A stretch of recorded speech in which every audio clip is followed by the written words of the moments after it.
Prime Minister Mark Carney is off to China next week in the first visit of a sitting Canadian Prime Minister to China in 8 years. This is a state visit. It comes after years of a lot of turbulence in the relationship, everything from Canadians being detained for multiple years to economic concerns, Canada trying to navigate its relationship with both the United States and with China. So it's a pretty high stakes visit. We're not sure what outcomes are going to come from it, but the fact of the visit itself and getting an invite from President Xi Jinping is pretty huge for Canada. So Mark Carney is trying to recalibrate the relationship. It's not really a reset. It's more about trying to put out the terms of where are we going to focus, what are we going to hive off entirely? And that's primarily on issues around national security, on any kind of research that could be sensitive, on our concerns about the Arctic. There's a lot of Canadians who feel that we should be incredibly cautious with China, given its human rights record, given what we're seeing in Hong Kong right now, a lot of Canadians with roots in Hong Kong.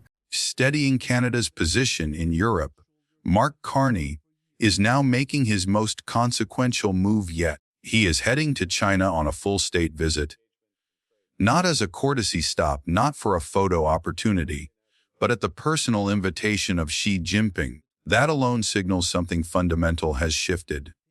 Canada-China relations were not merely strained in recent years, frozen, defined by arrests, trade retaliation, and long stretches of diplomatic silence. State invitation at this level is not routine diplomacy. It is leverage being recalculated. And the reason it matters now is Donald Trump. Timing is everything in geopolitics, and this visit does not exist in isolation. It comes directly after Carney's high-stakes European tour. Canada worked closely with EU leaders and NATO partners during a period of rising global anxiety.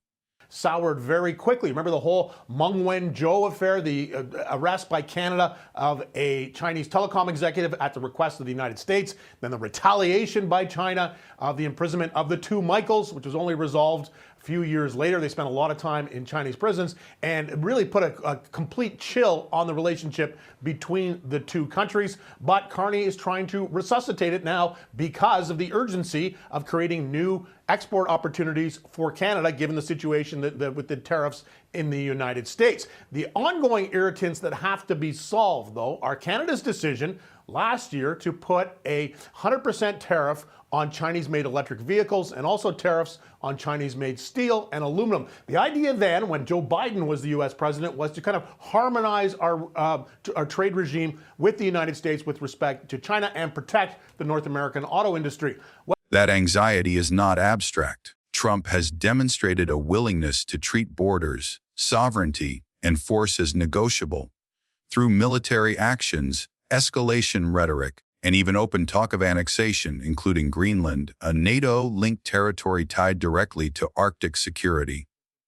For many leaders, this shattered the last remaining assumption that Trump's words stop at words. They don't.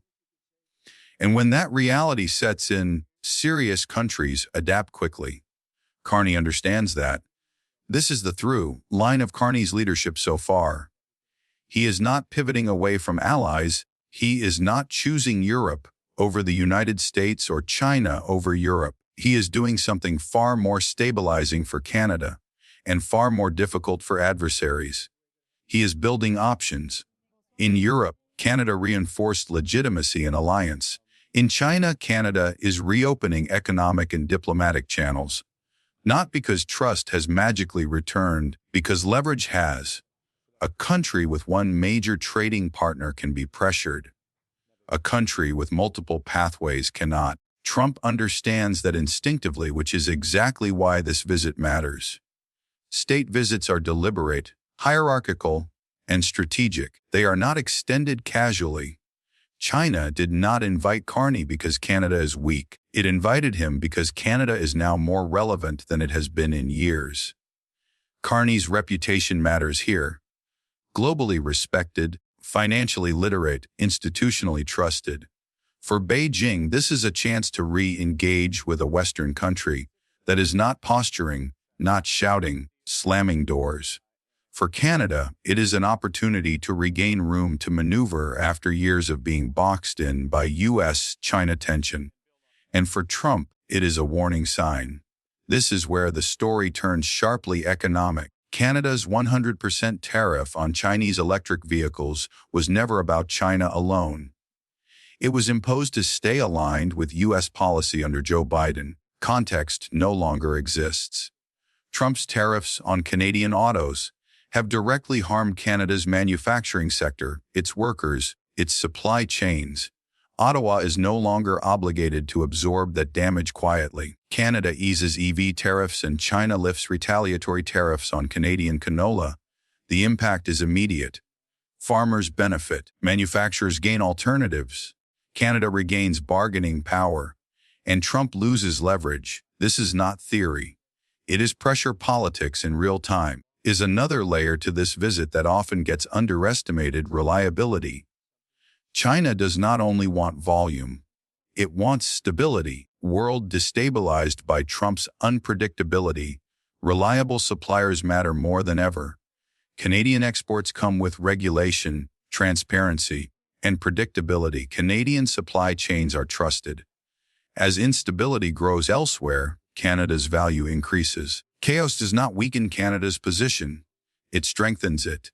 That reality gives Carney confidence, not arrogance, but calm leverage. Zoom out and the strategy becomes unmistakable. Europe reinforced Canada's legitimacy. China expands Canada's leverage, anchors Canada's security. Together, they form something Trump has always struggled against: collective pressure without confrontation. Carney is not trying to embarrass Trump. He is trying to make threats ineffective. When a country is deeply connected economically, diplomatically, strategically, intimidation stops working. And that is the most dangerous position for someone like Trump to face. Put it all together and the picture is clear.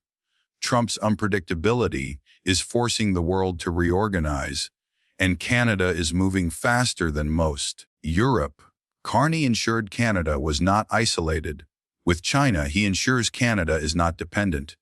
This is not defiance for headlines. It is insurance, because when annexation threats become casual and trade becomes a weapon, the countries that endure are the ones with options. Right now, Carney has given Canada more options than it has had in years. That is why this visit matters. That is why Trump is paying attention, whether he admits it or not. This is Capital Insight. Thank you for watching, and don't forget to subscribe,